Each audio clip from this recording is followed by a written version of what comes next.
Salut à tous, Kaz de la Callaghan Team. Aujourd'hui un peu de guide sur le Barcher, le barbare archer. Pourquoi cette composition? Car le temps de formation est de 18 minutes et le coût de formation n'excède pas les 28 000 d'élixir.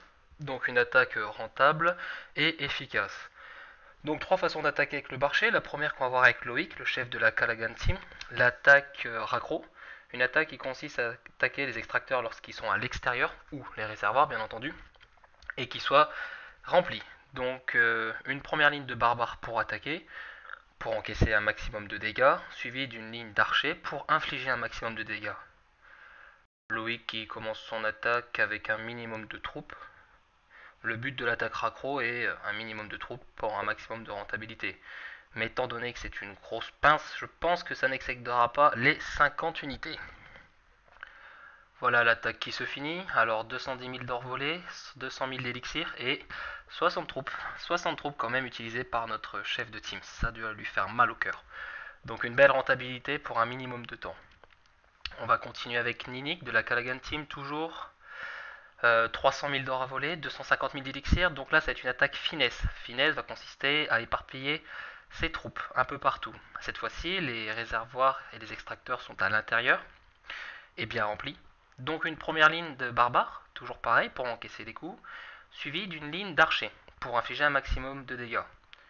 Les unités vont s'éparpiller un peu partout, d'où l'inutilité des défenses qui effectuent des dégâts de zone, tels les mortiers ou les tours de sorciers. On va s'attarder sur les unités d'en bas, pas celles d'en haut. Donc un petit sort de soin a été délivré pour sauver la vie de ses troupes. Évidemment, si elles meurent toutes, il n'y a aucun intérêt. Donc le lâcher au bon moment, au bon endroit, et surtout anticiper la trajectoire de ses troupes. Ne pas centrer le sort sur la position actuelle, mais deviner où elles vont aller pour anticiper la trajectoire et qu'ils profitent un maximum du sort de soin. A savoir que pour le Barcher, il ne faut mettre que des sorts de soin. Inutile de mettre du rage, de la foudre, du saut, uniquement du sort de soin. Donc il se paye le luxe d'utiliser le château de clan. Après on s'étonne qu'il fasse 5000 demandes de troupes toutes les 2 semaines. En même temps il est craque pour rien ces troupes, hein. Pince aussi celui-là. Donc l'attaque qui suit son cours et qui va se terminer tranquillement. Après avoir détruit le dernier réservoir, il pourra quitter la partie car il n'y a pas d'intérêt de la quitter. Mais il gratte jusqu'au bout, et même encore après, c'est ce qu'on appelle une pince, oui, pour aller lui mettre un 100%. Donc le but bien évidemment de ces attaques ne sont en aucun cas les trophées, mais bien évidemment les ressources. Vous pourrez constater que Nini comme Loïc et comme moi-même, vous allez voir, nous jouons tous dans la 1 argent. Donc aux alentours de 1220, 1260 trophées, c'est vraiment la zone optimale pour attaquer.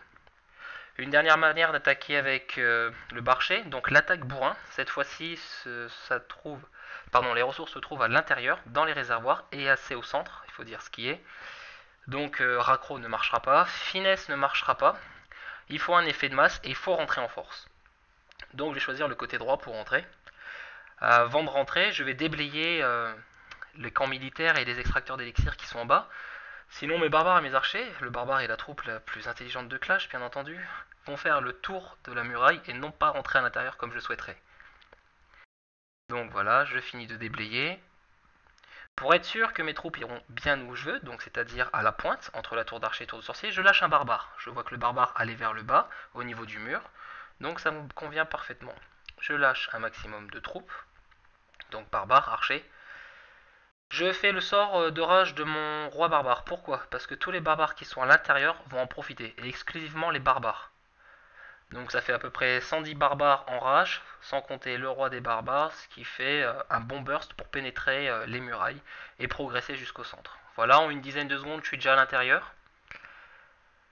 Les archers font leur travail en arrière-plan. Le roi des barbares et les barbares encaissent un maximum de dégâts. On finit de voler ce qui reste et je m'en vais avec un butin de 164 000 d'or et à peu près 150 000 d'élixir.